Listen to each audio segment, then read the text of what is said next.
The first time Evelyn heard about the forest of second thoughts was the night her sister's fever peaked. A neighbor, half remembered as a gray blur of shawls and pipe smoke, murmured that the ordinary cures would fail, that some wounds of the mind refused to be stitched with nettle or quinine. "There's a place north of the stone road," the neighbor said. "If you reach it at dusk and keep silent, something there might help." He would say no more, and by dawn Evelyn could not recall the lines of his face, only the faint smell of burning birch. She left her sister in the village infirmary and walked west until fences thinned and the forest knitted itself overhead. Autumn was bruising the maples. Golden shreds drifted through a wind that smelled of apples left too long on the bough. Evelyn carried nothing but a water skin, a copper locket whose hinge no longer closed, and the wooden flute her father had carved before plague claimed him. She traveled because she was afraid to sit helpless beside her sister's bed, watching the fever's tide rise, fall, and rise again. Late on the second day, she found the stone road, a centuries cracked ribbon of granite that ran straight into trees so dense they tangled the late light. Twice she turned back, convinced she had mistaken the path, but the third time she stepped onto the moss-rimmed stones, the birdsong ceased mid-note, as though the whole forest had inhaled and chosen never to exhale. A hush pooled around her boots, thick as fog. She thought of church bells muffled for a funeral, of the way sound swells inside your ears when you descend under deep water. The silence frightened her, but her sister's name beat louder inside her ribs. The road ended at a clearing she could not have seen from 10 steps away. The trees arranged themselves in a ring like sentinels, their trunks forming a ragged colonnade. Moon-pale grass lay underfoot. At the center, dozens of stalls rose, yet none were nailed or lashed. They seemed grown, each shaped from living branches coaxed into tables, counters, alcoves. Lanterns hung overhead, though the hour was not yet dark, each wick capturing starlight long before any star appeared. No voice welcomed her, yet figures moved behind the counters. Traders, merchants, hawkers, though none made a sound. Some wore masks fashioned from bark. Others allowed shadowed hoods to obscure their faces.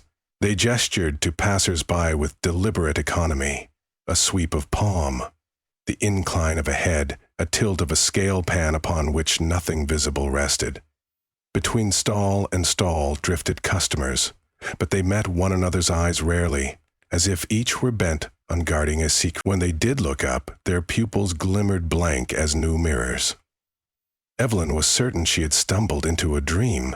She tested her voice with a soft hello. Noise emerged, but it landed on the air and died there, absorbed by some invisible membrane. No echo returned. The traders did not turn. Perhaps they did not need ears to hear. She mouthed the word help, pressing a hand upon her chest. Now several faces lifted, and a corridor of silence opened, ushering her deeper. The first stall offered colors, not vials of pigment, but the colors themselves, swirling like captured moth wings inside crystal spheres. A pale trader raised 2 fingers. "What will you bid?" Evelyn touched her locket, but the trader's slow shake said metal had no price here. She backed away. The second stall offered time, lengths of braided light that coiled and uncoiled, each strand marked by tiny notches. A customer, a girl younger than Evelyn, presented what looked like a small porcelain rabbit. The trader took it, weighed it in a hand swathed with silver wire, and in exchange cut off a segment of the glowing braid, draping it around the girl's neck like a scarf. The girl blinked, and for a bare instant seemed to age backward, her shoulders straightening, her freckles brightening. Before she stepped away, eyes unfocused, Evelyn walked until a low pedestal stopped her. Upon it rested a single glass cup filled with water. When she peered inside, she saw not her reflection but her sister, thrashing on a sickbed, skin luminescent with fever. The water rippled, and her sister stilled, sleeping, breath finally even. A placard at the cup's base read simply, "Cure." She reached forward. A cough behind her made her spin, but no one stood close. The trader here was taller than the rest, face hidden behind a mask cut from mirrored obsidian. Evelyn saw only herself reflected, distorted by the facets. The trader raised an empty hand, palm skyward. "Payment. I have coin." She opened her purse, letting several silver pieces clink against one another for emphasis. The merchant did not move. Evelyn recalled the neighbor's warning, though the precise wording was smudged in her head like damp ink. Not coin, then. She almost laughed. "What else could I give?" The merchant extended a long finger toward the flute at her hip. "No," she said without thinking. "That was my father's." She could afford nothing else of worth besides the locket, but some instinct said objects were never truly what these traders wanted. Around her, transactions progressed. A woman offered a torn page from a diary. A man surrendered. The smell of hearth fire he exhaled, and a curl of cedar smoke drifted from his lips and settled onto the merchant's scale. A child gave the sensation of rain on bare feet. Each payment intangible, yet underwritten by memory. Once surrendered, the givers straightened, as if forgetting whom they had come to rescue, whom they had come to mourn. Evelyn clutched the flute, breath and wood, and the first tune she had learned. Evergreen, needles underfoot, cold November sun. That was what the brute mask wanted. Her father's laughter would vanish, the way he deliberately missed notes so she could find them. She could not. But her sister's pulse hammered its dwindling drum in Evelyn's ears. Someone touched her sleeve. She whirled and saw a man perhaps 30 winters old, though his eyes looked newly opened, blinking with a newborn's soft bewilderment. "Name?" he whispered, the word faint enough to pass for an exhalation. She gave it. "Evelyn," he repeated, trying it on his tongue like a foreign fruit. "I am Corin, I think." His mouth twisted. "If you still know your name, keep it close. It's the first thing they'll bargain for." "How do I pay without losing?" She struggled for words, but Corin shook his head. "Every bargain is loss. Only question is, which absence can you survive?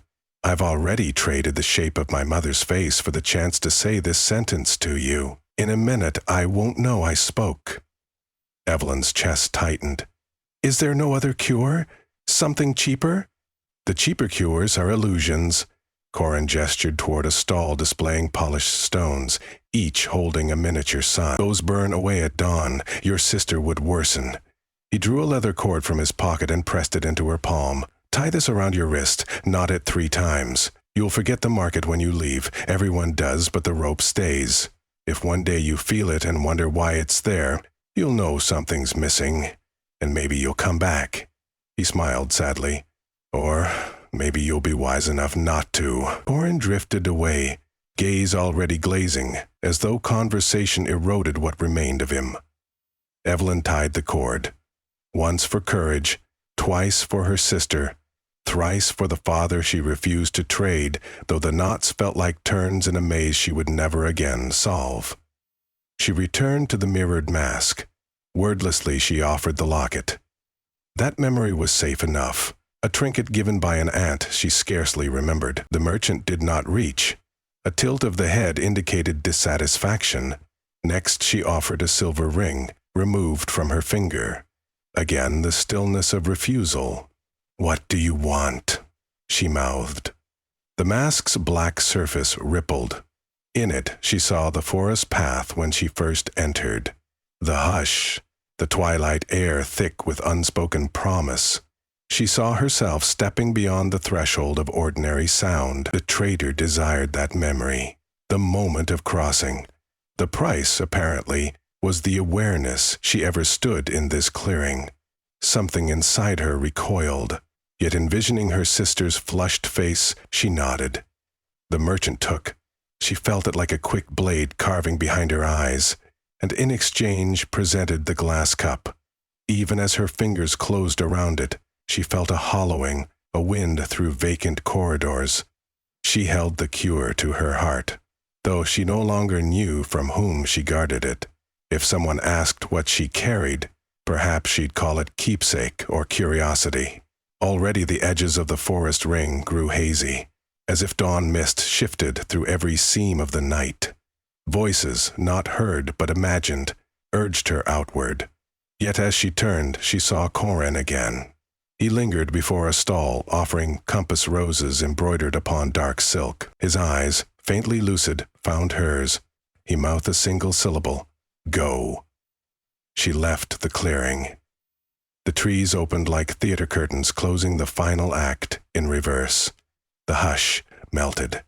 Bird calls resumed in tatters, stitching into full song piece by piece. She wondered why her cheeks were wet, yet not sorrowing. A warm cup, half full of water, rested inside her pack, though she did not remember placing it there. Night fell during her return to the stone road. She should have built a fire, but some inward impulse hurried her feet. Grass whispered against her calves. Once she paused, thinking she heard a flute. She checked her bag, surprised to find no instrument. Hadn't she once played? The question untethered, adrift. 7 days later, Evelyn stood by her sister's bed at the village infirmary. Doctors shook their heads. An abrupt reversal, a fever broken, as if some unseen hand had wicked the sickness out. They asked what remedy was used. She shrugged, embarrassed, unable to recall. In her pocket, she found a cup ringed by faint scratches, empty now but cool as moonlit water. She dismissed it as a trinket acquired at market, though which market she could not say. Seasons turned, snow-sequined rooftops melted into spring's wet hope. Evelyn resumed work in the olive groves, her sister, healthy enough to tease the orchard boys with ribald songs. Life pressed forward with the inexorability of river ice thawing downstream.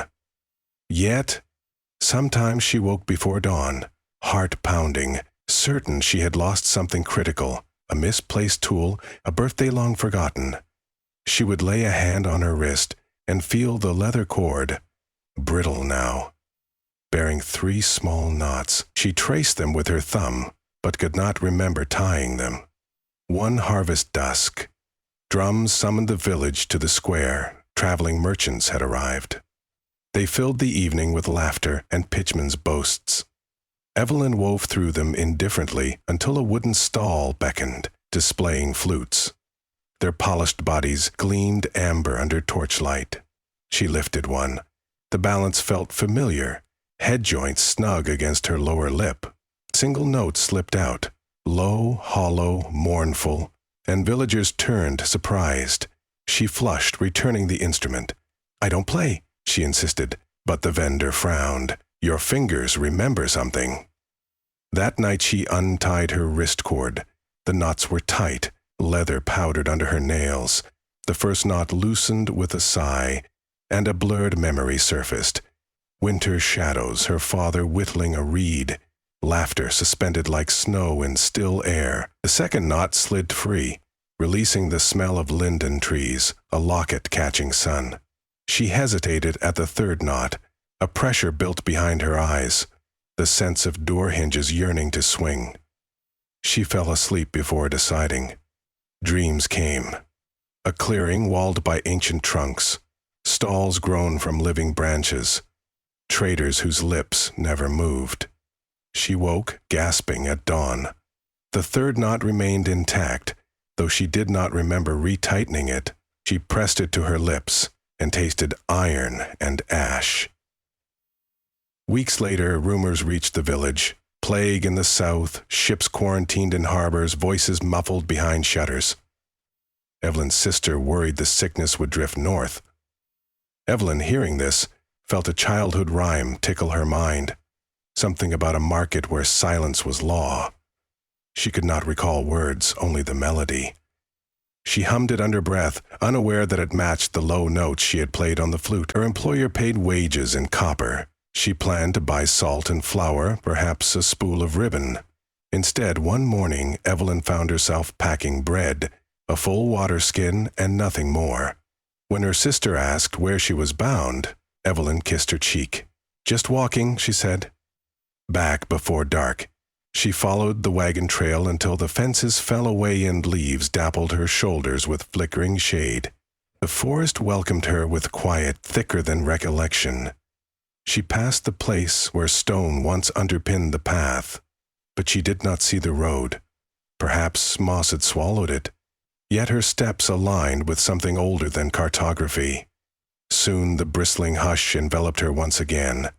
This time she did not fear it, for it felt oddly familiar, like a lullaby sung in a language half forgotten. Evelyn reached the clearing as twilight bruised the sky.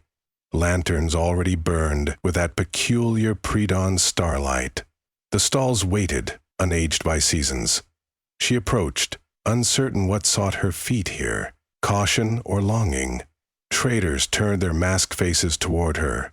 She recognized none, though a glimmer of prior acquaintance danced in their eyes. She visited the stall of colors. Within a crystal sphere, she saw the rippling hue of her sister's laughter, silver peach, threaded with bells. The trader offered it. Evelyn raised her empty palms. "What price?" she mouthed, though no sound formed. The merchant answered by grazing the leather cord, still looped but unknotted, around her wrist. The memory of her prior bargain, the path she had walked just today to those, were the coins required. The sphere's lid clicked open invitingly. Evelyn hesitated. She was not sick, nor was her sister. To take a thing merely because it shone seemed wrong. Yet maybe she could store the laughter against the next calamity, as others might store wheat. She fingered the cord. Losing today's walk would be harmless. She wandered often, but giving the echo of her earlier bargain somewhere guised behind that knot felt like tearing cloth already frayed. At the edge of the clearing, she spotted Corin. He looked the same, though years had ground past. He stood before a stall of pocket watches, each ticking silently.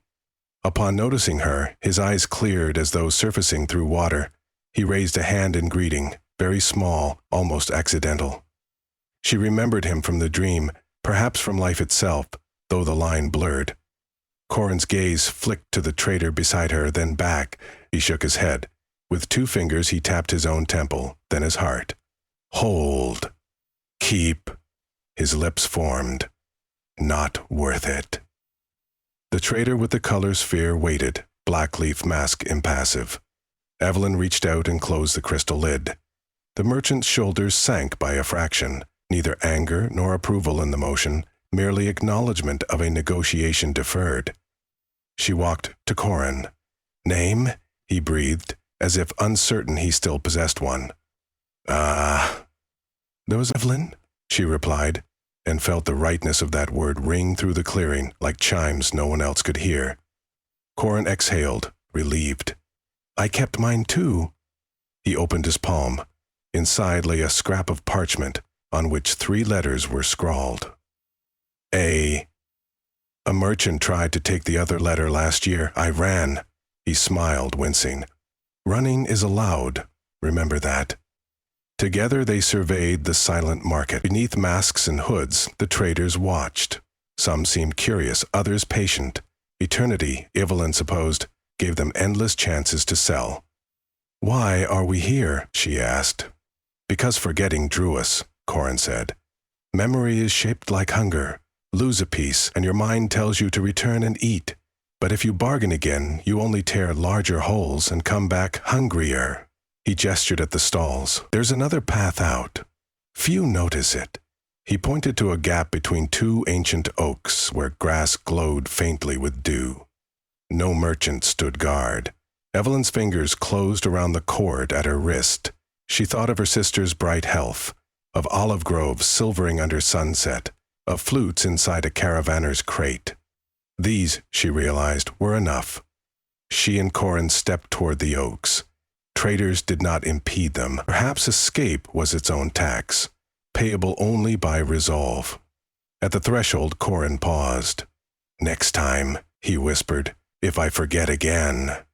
"There won't be a next time," Elan said, surprised by her certainty. She reached into her satchel and produced the empty glass cup, still carried, though she never remembered why. She set it at the clearing's edge, for someone who truly needs it. They left. Behind them, lanterns dimmed, or maybe distance dimmed. The hush unraveled. Leaves rustled. Insects sang. When they emerged onto a meadow lit by first starlight, Corin inhaled, and sound came freely. The wind's whistle, his own laughter, raw and astonished. Evelyn joined him, and the simple music of it filled her chest.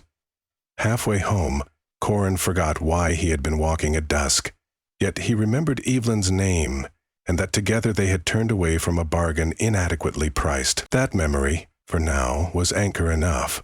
Evelyn re-entered her village before dawn. She kissed her sister awake, laughing at no joke, glad for no specific reason. The leather cord remained on her wrist, free of knots, reminding her not of loss, but of possibility retained. Years ahead, rumors would swirl, sicknesses without remedy, ache beyond herb and prayer. Some would journey north seeking a silent market. Most would return empty, confusion in their eyes. A few would not return at all. Evelyn, gray-haved and steady, would play a flute on her porch at dusk. Melodies shaped like roads that led away, but always curved gently home.